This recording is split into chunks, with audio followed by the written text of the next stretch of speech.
To quote the great Ronald Reagan, well, there you go again. Truth of the matter is, this has to stop, and it has to stop like the day before yesterday. Tampon Tim does it again. Another one. After stolen valor and dodging deployment, Fucking thing sucks. he now says he received an award that the state says they never gave him. Bullshit. I'm Jasper Gonzo on this. Chamber of Commerce, your thoughts? No, we didn't give him shit. That is true. And it's what's next.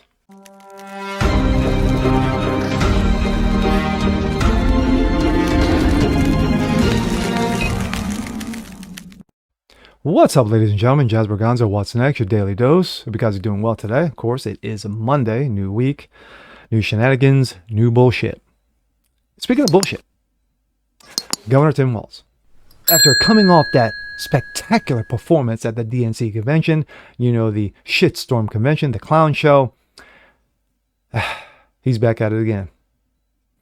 First, we had dodging deployment, stolen valor, watching his state burn because of a fentanyl felon. And of course, his wife loving the smell of the tires burning, you know, like incense. So what's he done this time? Well, Tampon Tim said he received an award from the Chamber of Commerce way back in the day, but the Chamber of Commerce has come out to rectify and clarify the situation and said, but no, we didn't give him shit. This coming from the New York Post. Tim Walz faces another accusation of misrepresentation in an unearthed blistering letter. Remove any reference. Minnesota's Governor Tim Walz, one of the worst governors in the history of this nation, is facing another accusation of misrepresenting his background after Nebraska Chambers, let's call for what it is, lying about his background after a Nebraska Chamber of Commerce letter from 2006 resurfaced amid Walz's campaign for VP. When Walz first ran for Congress in Minnesota, he touted his campaign website that he received an award from Nebraska Chamber of Commerce back in '93 for his work with the business community, according to a 2006 article from the Post Bulletin, which is the local news. He never received such an award, however, which was outlined to him in a blistering letter from then President of Nebraska Chamber of Commerce, Barry Kennedy. Quote, "We researched this matter and can confirm that you have not been a recipient of any award from the Nebraska Chamber of Commerce," the letter addressed to Walz, November 1st of '06. Quote, "I'm not going to draw a conclusion about your intentions, including this line in your biography. However, we respectfully request that you remove any reference to our organization, as it could be considered an endorsement of your candidacy. It should be pointed out, however, that the U.S. Chamber of Commerce has endorsed your opponent, Congressman Gil Koenig, for his support in small business issues." Kennedy continued, "Yeah, you lied about us. We're supporting your opponent." The letter was unearthed by Minnesota outlet Alpha News last week after the controversy gained traction locally in 2006. The Post Bulletin, a Minnesota newspaper based in Rochester, reported in '06 that Walz's congressional campaign updated its website to reflect Walz did not win a Chamber of Commerce award from the state, but had won an award from the Nebraska Junior Chamber of Commerce, known as the JCs. So if you can't make it to the varsity, you get a JV award. That's nice. Then campaign manager, passed off an issue of typographical error, the outlet reported at the time. When approached by the Fox Digital about 2006 controversy, the Harris-Walz campaign said Walz frequently speaks openly on and off the cuff. Yes, he just makes up shit as he goes along. Governor Walz speaks the way real people speak, openly and off the cuff. The American people appreciate that Governor Walz tells it like it is. Really? Tells it like it is? Oh, you mean bullshits them? Of course. And doesn't talk like a politician. And they appreciate the difference between someone who occasionally misspeaks and a pathological liar like Donald Trump.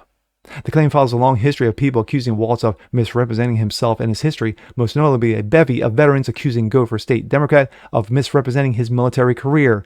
Yes, dodging deployment and stolen valor, which had turned out to be facts. Walz served 24 years in the Army National Guard before retiring in '05. When he launched a successful congressional campaign, he served as a member of the U.S. House representing Minnesota from '07 to '19. Following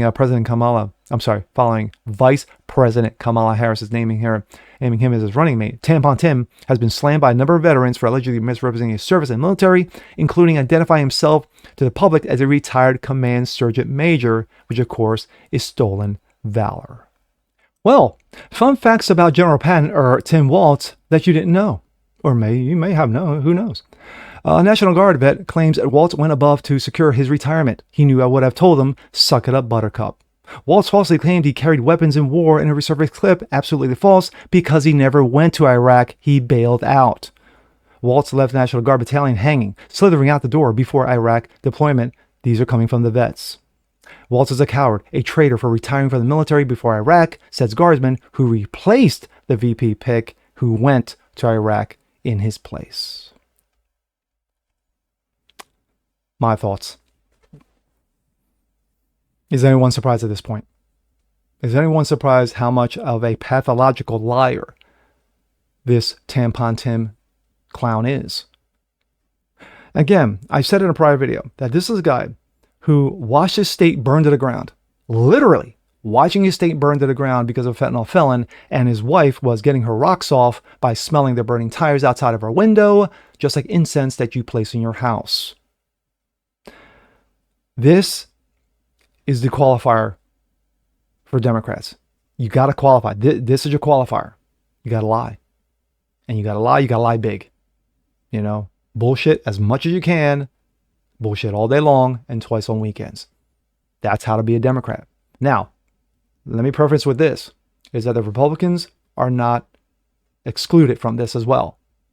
They have no shame in their game. They can lie just as well, but the Democrats have master classes when it comes to bullshittery.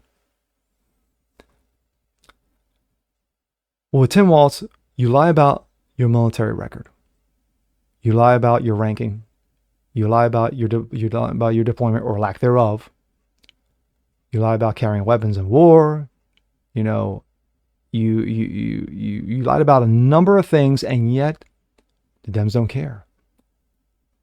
The sheep who showed up at the DNC convention, that Clown Fest 2024, where you had the most wokest of the woke show up.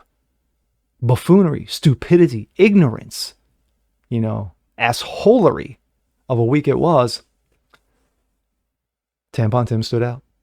He stood out so much so that when he came out to celebrate with his family, one of his children, you know, who happens to be disabled, you know how he jerked him, you know, to keep him in line. So there's another side to daddy that the media doesn't see. But anyway, this is who Tampon Tim is. When you stick tampons in a boy's room, a boy's restroom, shall I say, you know, because it's not about biology. It's not about science. It's about my feelings, you know, because children deserve to be castrated too. So, you know, there's that. He's got that going for him. But at the end of the day, he's a piece of shit. Plain and simple, he's a piece of shit. But then again, he fits the Democrats so well. And with that being said, I'm Jazz Berganzo. This is What's Next. Want to see more like this? Please leave a comment below. Like it, share it, subscribe to it, hit that notification bell so you guys never miss a thing. And do not be surprised if more shit comes out about him, because it always does. And we'll catch you on the next one. Peace.